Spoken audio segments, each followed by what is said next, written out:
This is Rhonda Brooks of Farm Journal Media. I'm here today, May 5th, with Missy Bauer in southern Michigan, who's going to give us an update on planting conditions and the outlook in the next few days. Missy? Planting conditions in this area have really been slowed due to the weather. We've had a lot of rain events coming through. It seems like just about the time we start to get dried out, we go ahead and get another rain event. So a week ago, we were at about 40% corn planted for the whole state of Michigan.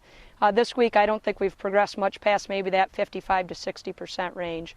Locally, in this area in south central Michigan, we've advanced pretty well with a little lighter textured soils. We're able to get back in there a little sooner than they have in some other areas.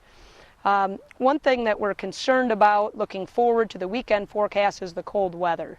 So when we look at potential for any frost or freeze damage, we kind of look at corn and soybeans a little bit differently. So if you have corn that's emerged and up like the field we're in today, I'm a little bit less concerned because of where that growing point is. In corn, the growing point's going to be below the ground here for a couple weeks yet. So having that growing point below the ground is going to be protected by the cold weather a little bit better.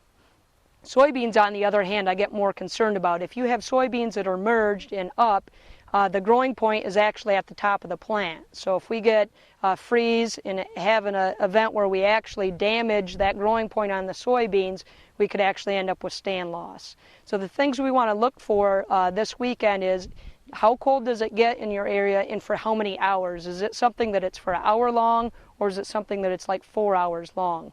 So depending on the length of how long we're under those types of freeze conditions or frost conditions can really have an impact on the crop as well. So pay attention to that as you go through the weekend. The next week we're going to have to get out and do some evaluations in the beans especially to see if that growing point has been taken out in any of your fields.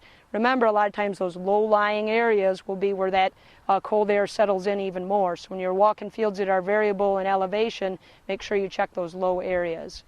So those are some things we want to look forward for watching this weekend and into next week. Thank you. That was Missy Bauer, Associate Field Agronomist for Farm Journal.